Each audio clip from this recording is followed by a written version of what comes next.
जय हिंद दोस्तों। चलिए आज हम शुरुआत करने वाले एक अलग टेंस की, जो मैं लेके आया हूं आप लोगों के सामने। बहुत ही जबरदस्त टेंस है। देखिए, हम लोगों ने सिंपल पास्ट टेंस पढ़ा, पास्ट कॉन्टिन्यूअस टेंस पढ़ा, उसके बाद हम पास्ट के तीसरे पड़ाव पे पहुंच चुके हैं, तीसरे स्टेप पे पहुंच चुके हैं, जिसका नाम है पास्ट परफेक्ट टेंस। ध्यान से देखिए, इसका नाम है पास्ट परफेक्ट टेंस। इसकी हिंदी क्या होती है? पूर्ण भूतकाल। पूर्ण भूतकाल यानी भूतकाल की अभी भी बातें हो रही है, यानी पूर्ण भूतकाल की बात हो रही है। अब इसका प्रयोग कहां करते हैं? ध्यान से समझिएगा, इसका प्रयोग कहां करते हैं? कोई क्रिया भूतकाल के, कोई क्रिया भूतकाल के मतलब बीते हुए समय में, किसी निश्चित समय से पहले या उसी समय तक पूरी हो गई थी। किसी निश्चित समय यानी कोई समय दिया गया था, उसी समय के, उस समय की या तो पहले पूरी हो गई थी या उस समय तक पूरी हो गई थी। आ रही है बात समझ में? Getting my point? उसके बाद आता है आफ्टर दैट पहचान। पहचान का मतलब we are talking about sentence. Sentence के बारे में बात कर रहे हैं, यानी जो सेंटेंस है, सेंटेंस के लास्ट में, आखिर में, उसके वाक्य के आखिर में क्या आएगा? या, ई, ए, ये तीन आएंगे। या, था, थी, थे, या तो इनमें से आएंगे, या तो चुका था, चुकी थी, चुके थे। आ रही है बात समझ में? पहले देखिए, मुझे उम्मीद होगी कि ये तीनों स्टेप आपको बिल्कुल नहीं समझ में आया होगा। क्यों? क्योंकि जब तक आपको एग्जाम्पल से मुलाकात नहीं करूंगा तब तक आपको नहीं समझ में आने वाला। तो ध्यान से समझिए, पहले एग्जाम्पल से। जैसे यहां पे एक एग्जाम्पल लिखता हूं मैं, ध्यान से समझिए। राहुल खाना खा चुका था। ध्यान से समझिए, ये लिखा हुआ है राहुल खाना खा चुका था। ये एक हिंदी का वाक्य लिखा हुआ है। अब ध्यान से समझिए, इस पे लिखा है पास्ट परफेक्ट टेंस यानी पूर्ण भूतकाल। प्रयोग कोई क्रिया भूतकाल के किसी निश्चित समय से पहले, मतलब समय नहीं दिया है उसके पहले ही, यानी या तो कोई समय दिया हो या समय नहीं दिया भी हो, उसके पहले ही क्या हो गया हो? समाप्त हो चुकी हो, समय तक पूरी हो गई हो, यानी खत्म हो चुकी हो। पहचान क्या? या, ई, ए, था, थी, थे, या तो चुका था, चुकी थी, चुके थे। इन दोनों में से कोई एक आएगा हिंदी के वाक्य के लास्ट में। अब देखिए, राहुल खाना खा चुका था। राहुल खाना क्या? चुका था। अब यहां पे देखिए चुका था आया।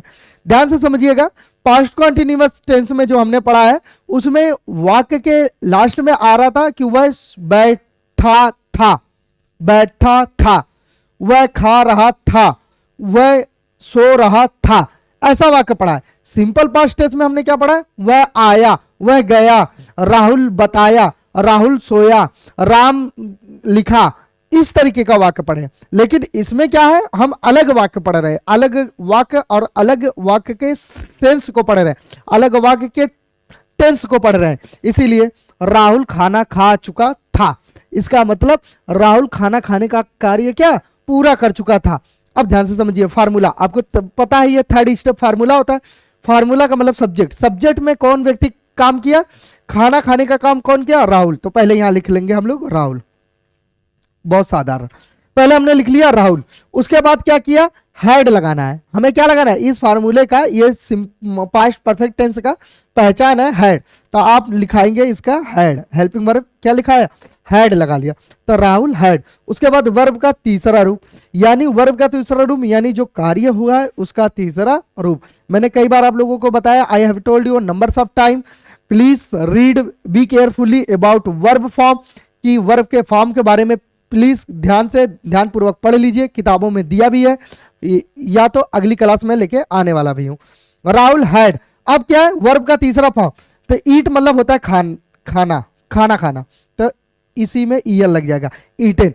तो इसका मतलब ये इंग्लिश का सेंटेंस पूरा हो चुका। राहुल हैड ईटेन, यानी राहुल खाना खा चुका था। दूसरा वाक्य देखिए, बस जा चुकी थी। ध्यान से समझिएगा, बस जा चुकी थी, इट मींस यानी बस का क्या?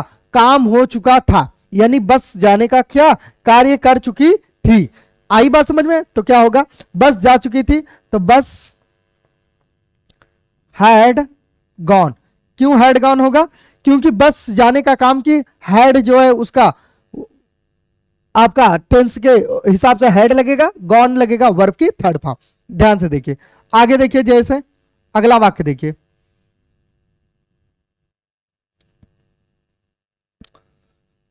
मैंने 10 बजे फोन किया था,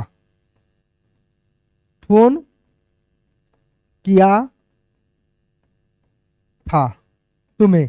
ध्यान से समझिए, थोड़ा सा वाक्य को बड़ा बनाया है मैंने तुम्हें 10 बजे फोन किया था। इस वाक्य को ध्यान से देखिएगा जरा, बहुत ही जबरदस्त तरीके से।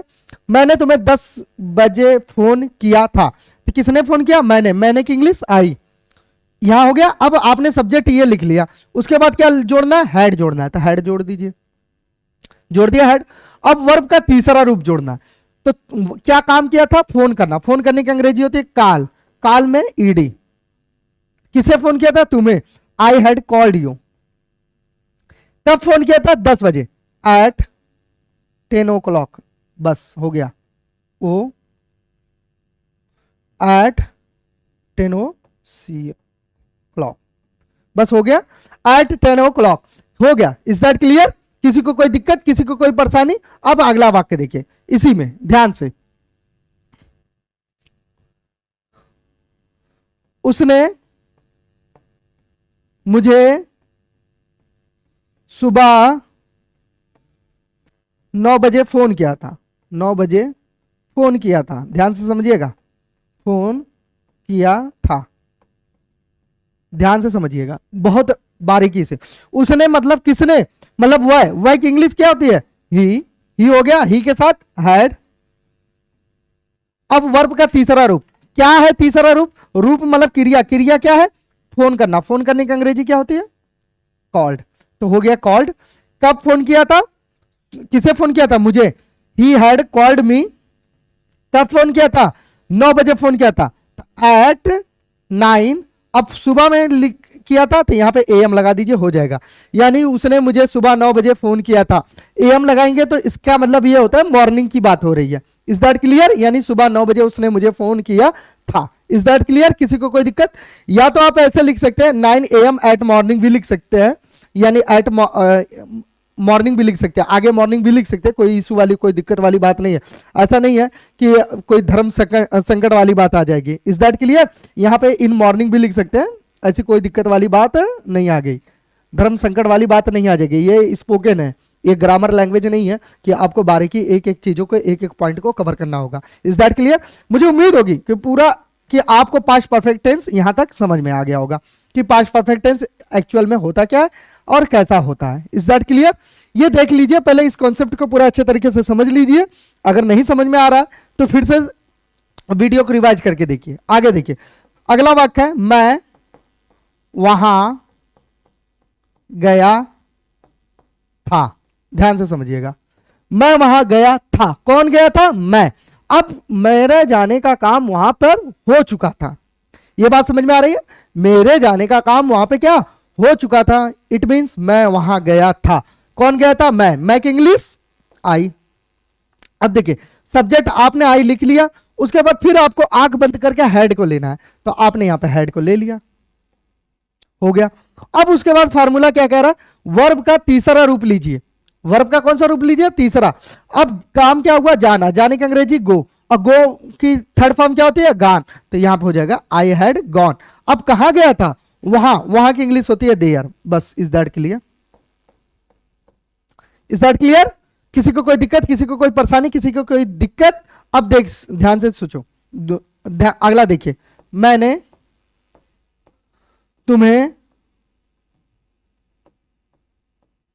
तुम्हें बताया था। अगला देखिए, मैंने तुम्हें बताया था। मैंने कहा था वाला वाक्य बताऊंगा, यानी या था, ये थी, ये थे। Is that clear? अब देखिए, मैंने तुम्हें बताया था, इट मींस आई। बताने का काम कौन किया? मैंने की इंग्लिश आई हो गया, सब्जेक्ट लिख लिया, उसके बाद आप हैड उठाएंगे, तो यहां पे हो गया हैड। क्या किया था? बताया था। बताने की अंग्रेजी टेल होती है, टेल में टोल्ड हो जाएगी।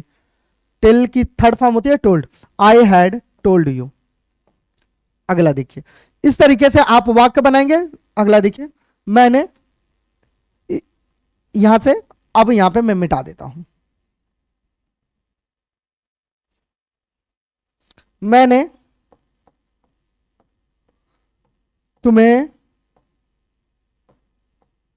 इसके बारे में बताया था। अगला देखिए, इसके बारे में बताया था। थोड़ा सा वाक्य को बड़ा मैंने किया है। मैंने तुम्हें इसके बारे में बताया था। किसने बताया? मैंने की इंग्लिश आई। क्यों? क्योंकि पहले हम सब्जेक्ट लिखते हैं, यानी जो व्यक्ति क्या करता हो, काम करता हूं, पहले उसको लिखते हो। तो आई लिख लिया। उसके बाद क्या लिखना? हैड। तो यहां पे हैड उठाओ। उसके बाद क्या लिखना? वर्ब का तीसरा रूप। वर्ब का तीसरा रूप यानी क्रिया क्या हुई है? बताने की। बताने की अंग्रेजी टेल होती है, टेल की थर्ड फॉर्म होती है told. I had told you. किसे बताया था? तुम्हें। किसके बारे में? इसके बारे में। तो बारे की अंग्रेजी होती है अबाउट, तो पहले अबाउट लिख लीजिए। और इस लिखा है तो दिस हो जाएगी। हो गया। I had told you about this. Is that clear? आगे देखिए, आगे देखिए। मुझे पूरी उम्मीद होगी कि आप लोगों को यहां तक समझ में आया होगा। मुझे पूरी उम्मीद होगी आप लोगों से। अगला देखिए,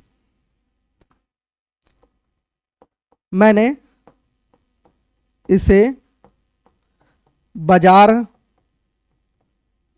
में देखा था। जैसे किसी वस्तु की बात करें, जैसे कि कोई वस्तु कोई व्यक्ति खरीद के लेके आया है और हमने कहा अरे मैंने तो इसे बाजार में देखा था, तो क्या लगेगा? मैंने की इंग्लिश आई, और फिर उसके बाद आई के साथ हैड। और देखने की अंग्रेजी सी होती है, सी की थर्ड फॉर्म होती है seen. I had seen this. मैंने इसे देखा था। कहां देखा था? बाजार। In the market. In the market. In the market. Is that clear? किसी को कोई दिक्कत, किसी को कोई तकलीफ, किसी को कोई परेशानी, किसी के प्रकार का टाइफाइड मलेरिया अगर हो रहा है तो मुझे जरूर बताएं। ओके, मुझे पूरी उम्मीद होनी चाहिए कि किसी को कोई दिक्कत नहीं होगा। अगला देखिए, तुमने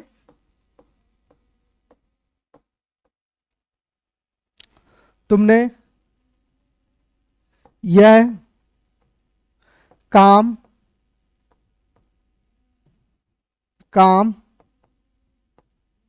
किया था। जैसा आपने किसी को कोई काम दिया और वो काम किया उस व्यक्ति ने, फिर वो मुकर रहा है, तो आप वाक्य बोल रहे हैं कि तुमने ये काम किया। Is that clear? आगे लिख लेंगे, अगर जैसे तुमने यह काम किया था खुद, अगर वाक्य लगा लेंगे इस तरीके से खुद, या ऐसे भी वाक्य बोल सकते हैं तुमने यह काम खुद किया था। Is that clear? तो पहले देखिए कैसे बनाते हैं। पहले तो तुमने की इंग्लिश, तुमने किया तो यू लिख देंगे, यानी तुम करने वाले कौन है? तुम हो, तो तुम की इंग्लिश यू हो गया, और यू के साथ हैड। अब क्या किया? काम करना। काम करने की अंग्रेजी क्या होती है? डन या वर्क होती है, तो वर्क लिख दीजिए। तो वर्क में ईडी लगाएंगे, वर्कड हो जाएगा। तो यू हैड वर्कड दिस। तुमने यह काम खुद किया। You had worked this. या ऐसे, ये इस तरीके से, एक तो ऐसे बन सकता है, दूसरा एक ऐसे भी बनेगा, यू हैड डन। डू का मतलब होता है कार्य करना, डू की थर्ड फॉर्म होती है done. You had done this work. This work क्यों? क्योंकि वर्क जो है एक नाउन भी होता है, इसीलिए हमने लगा दिया दिस वर्क। अब देखिए, you had done this work your self. Done this work your self. Your self का अंग्रेजी होती है बाबू खुद। You had done this work your self. Is that clear? I hope कि किसी को कोई दिक्कत, किसी को कोई परेशानी, किसी को कोई तकलीफ, किसी को किसी भी प्रकार का कुछ नहीं हो रहा होगा। तुमने खाना सुबह ही बना लिया था। तुमने खाना सुबह में बना लिया था। तुमने खाना सुबह में बना लिया था। आगे देखिए, तुमने खाना सुबह में बना लिया था, तो यू हैड, खाना बनाने की अंग्रेजी होती है cooked. Cooked eight morning. Eight morning. तुमने सुबह में खाना बना लिया था। In the morning, at the morning दोनों हो सकता है। किसी को कोई तकलीफ? अगला देखिए, मुझे पूरी उम्मीद होगी कि आप लोगों को यह समझ में आ रहा होगा, किसी को किसी भी प्रकार की कोई दिक्कत नहीं हो रहेगी। जैसे ट्रेन जा चुकी थी। ध्यान से समझिए, ट्रेन जा चुकी थी। कौन गया था? ट्रेन। तो यहां पे लिखिए train. Had gone, train had gone यानी ट्रेन जा चुकी थी। Is that clear? चलिए अब एक जबरदस्त नोट पढ़ने वाले हैं हम लोग। नोट नोट यहां देखिए ध्यान से, यहां पे दो टेंस एक साथ पढ़ेंगे हम, दो टेंस एक साथ पढ़ेंगे। इसी में बहुत ही इस चीज का गेम है, इस चीज का बहुत ही अच्छी तरीके से रिवाइज करते हैं। इस चीज को बहुत ध्यान से पढ़िएगा, बहुत ध्यान से समझिएगा। पहले तो ध्यान से समझिए, देखिए यहां पे मेरे, अब यहां पे पहले एक वाक्य मैं लिखता हूं, उस वाक्य को देखिए, ट्रेन जा चुकी थी, यह हो गया। पहले कौन गई? ट्रेन, तो यहां पे पहले लिख दीजिए ट्रेन, ट्रेन हैड गॉन। बहुत सिंपल सी बात है, लिख दिया ट्रेन हैड गॉन, ट्रेन जा चुकी थी। अब अगला वाक्य है इसी में, मेरे पहुंचने से पहले। अब यह सिंपल पास्ट टेंस है, क्यों? क्योंकि मेरे पहुंचने से पहले, इसका सेंस निकालिए। इसका सेंस यह होता है कि यह सिंपल पास्ट का है। सिंपल पास्ट का कैसे है? पहले ध्यान से दीजिए, ले का मतलब ए का मतलब, यानी मैंने कहा था कोई कार्य हुआ या ई ए आए तो मोस्टली वो सिंपल पास्ट में जाता है, पहली चीज। दूसरी चीज एक नियम भी है कि इस टेंस को और ऐसे वाक्यों को ट्रांसलेट करते वक्त जिस वाक्य में दो पास्ट की बात हो तो उसमें जो पहले क्रिया होती है उसको हम पास्ट परफेक्ट में रखते हैं, दूसरे वाले को सिंपल पास्ट में रखेंगे, सिंपल पास्ट में रखेंगे। तो पहले क्या हुआ? ट्रेन गई यानी ट्रेन जा चुकी थी, पहले ट्रेन जा चुकी थी यानी ट्रेन जाने का कार्य हो चुका था। इट मींस ट्रेन जाने का कार्य समाप्त हो चुका था, यानी खत्म हो चुका था, यानी उसका विनाश हो चुका था, यानी वो कार्य समाप्त हो चुका था। आई बात समझ में? यानी उस कार्य का निस्तो नाबूद हो चुका था, तो यानी ट्रेन जा चुकी थी। तो पहले लिखेंगे ट्रेन हैड गॉन। अब मेरे पहुंचने से पहले, तो पहले लिखेंगे, पहले के अंग्रेजी पहले लिख देंगे, तो यहां पे लिख दिया बिफोर। उसके बाद मेरे पहुंचने से यानी मेरे पहुंच जाने से, तो कौन गया? मेरे की इंग्लिश आई हो गया, पहुंचने की अंग्रेजी होती है रीच। और सिंपल पास्ट का रूल है आपका कि सब्जेक्ट प्लस वर्ब की सेकंड फॉर्म लगती है, सबको याद होना चाहिए, प्लस डॉट डॉट लगता है, ये रूल है। तो सब्जेक्ट आई लिख दिया और रीच की सेकंड फॉर्म रीच्ड हो गया। Is that clear? अब कहां पे बात कर रही है? अगर स्टेशन वगैरह लिखा रहता तो लिख देते हम लोग आगे के एट द स्टेशन, लेकिन स्टेशन वगैरह वाक्य में दिया नहीं है, तो बस सीधी सी बात है, train had gone before I reached. Train निकल चुकी थी यानी जा चुकी थी मेरे पहुंचने से पहले। आगे देखिए, आगे देखिए, शादी विवाह का माहौल है। आई बात समझ में? घर वाले नया दामाद है तो उससे पूछ रहे हैं कि, अब पूछा तो वो ऑलरेडी बेचारा खाना खा चुका था, तो अब घर में बातें क्या हो रही है? मेरे पूछने से पहले, ध्यान से समझिएगा, मेरे पूछने से पहले दामाद को बोल रहे हैं वह, ठीक है, लगा लीजिए या तो उसका नाम राम है। आई बात समझ में? राम जैसा दामाद रहेगा तभी आजकल के घर वाले लोग पूछेंगे, नहीं तो पूछने वाले नहीं है। मेरे पहुंचने से पहले राम खाना खा चुका था, यानी खाना खा चुका था, यानी उसकी सासू माँ या कोई है उनके घर में जो दामाद को राम का नाम दिया है, यानी राम है उसके दामाद का। मेरे पूछने से पहले राम खाना खा चुका था, तो खाना खाने का काम कौन किया था? यानी उन्होंने पूछा, यानी उनके पूछने से पहले, यानी वो जब वहां पे गई पूछने के लिए तो उसके पहले ही वो अपना ढीड़ा कस चुका था। आई बात समझ में? यानी 2 थरिया था, खाना खा चुका था, लपेट चुका था पनीर वगैरह। आई बात समझ में? पूड़ी उड़ी खा चुका था, तो राम खाना खा चुका था, तो पहले लिखेंगे यहाँ पे राम हैड ईटेन। क्यों? मैंने बताया है कि एक रूल है कि आप जब से सबसे पहले जो काम हुआ रहेगा उसी को हम पास्ट परफेक्ट टेंस में रखेंगे। ध्यान समझिए, कभी भी दिमाग पे बहुत ज्यादा प्रेशर नहीं लेने का, कभी ज्यादा लोड नहीं लेने का। सेंटेंस को देखिए, तुरंत बना डालिए एक एक स्टेप करके। Is that clear? Ram had eaten, Ram had eaten खाना खाने की अंग्रेजी होती है ईटन। अब पहले की फिर दिया है तो यहां पे लगा दो बिफोर। अब मेरे पूछने से तो सिंपल पास्ट में इसको लेके जाएंगे। सिंपल पास्ट का फार्मूला क्या है, सब्जेक्ट प्लस वर्ब की सेकंड फॉर्म। तो आई आस्क, आस्क में ईडी घुसेड़ देंगे, हो गया I asked. Ram had eaten before I asked, यानी राम खाना खा चुका था मेरे पूछने से पहले। ये कौन, उसके घर में सासू मां कह रही है, डिस्कशन हो रहा है। Is that clear? आगे चलिए। तुम्हारे पहुंचने यहां पर लिखिए पहुंचने से पहले बस छूट चुकी थी, बस छूट चुकी थी। ध्यान से समझिएगा, चुकी थी, हो गया। तुम्हारे पहुंचने से पहले बस छूट चुकी थी। पहले कार्य क्या हुआ है, बस छूटने का, तो यानी बस पहले छूटी है, तो क्या लिखेंगे, यहां पे बस लिख दिया, बस के साथ हैड।